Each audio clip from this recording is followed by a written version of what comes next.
राज्यातील प्रादेशिक आणि राखीव जंगलांमध्ये दरवर्षी बुद्ध पौर्णिमेच्या रात्री मचाण वन्यजीव गणना केली जाते. हजारोंच्या संख्येत वन्यजीव प्रेमी खास तयार केलेल्या पाणवठ्याजवळील उंच मचाणीवर बसून रात्रभर वन्यजीव आणि पक्षी यांचे मनसोक्त दर्शन घेतात. निसर्गानुभव या नावाने वन विभागाच्या वतीने हा उपक्रम राबवला जातो. यासाठी आदल्या संध्याकाळी या सर्व वन्यजीव प्रेमींना त्यांच्या नियोजित मचाणीवर वन विभागाच्या वाहनाने सोडले जाते. यानंतर रात्रभर जंगलातील आवाज, जंगलांचा अनुभव, जंगलातील सुगंध व वन्यजीवांचे दर्शन घेत या संबंधीची निरीक्षणे टिपत निसर्गानुभव पार पडते. यंदाही चंद्रपूरच्या ताडोबा अंधारी व्याघ्र प्रकल्पाच्या बफर क्षेत्रात सुमारे 100हून अधिक मचाणी यासाठी तयार करण्यात आल्या होत्या. यंदा 4,500 रुपये प्रति व्यक्ती एवढे शुल्क आकारल्याने ही गणना वादात सापडली होती. मात्र सशुल्क असूनही या वन्यजीव गणनेला मोठा प्रतिसाद मिळाला. फार पूर्वी या वन्यजीव गणनेचे मोठे महत्त्व होते. मात्र सध्या विविध प्रकारचे अधिक सक्षम तांत्रिक गणना प्रकार अस्तित्वात असल्याने ही गणना केवळ एक उपचार ठरली आहे.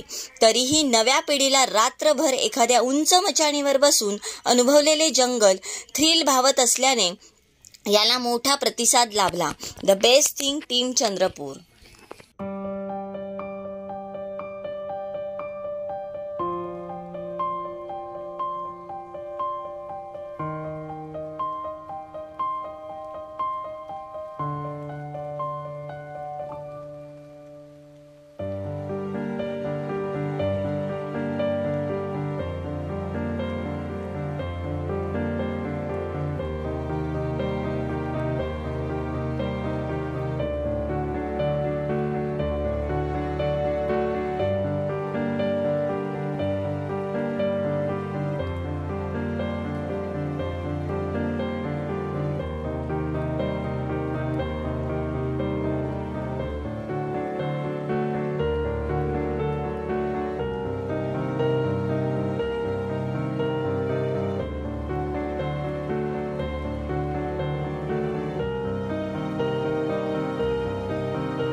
female with 4 pups.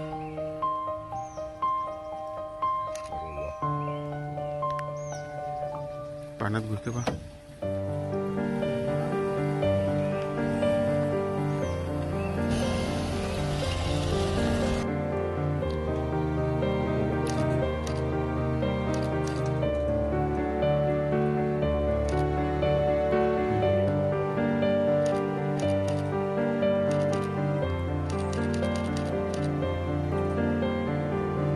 माझं हे पहिल्यांदा होतं सेन्सस किंवा मचान स्टे आणि माझा खूपच चांगला एक्सपिरियन्स होता, कारण की मी याच्या आधी कधी गेलो नव्हतं आणि त्याच्याचमुळे मला जंगल हा अनुभव खूप चांगला झालेला आहे. हो अगदीच, रात्रभर पूर्ण जागूनच काढलेली आहे. सुरुवातीलाच गेल्या गेल्या आम्हाला रानडुकरं दिसले 2 आणि मग थोड्या वेळानंतर अंधार झाल्यानंतर 8च्या दरम्यान 2 स्लॉथ बेअर दिसले. एकसाथ दिसले, वेगळ्या वेगळ्या डिरेक्शन निघाले पाणी प्यायला आणि तिथून वापस निघाले.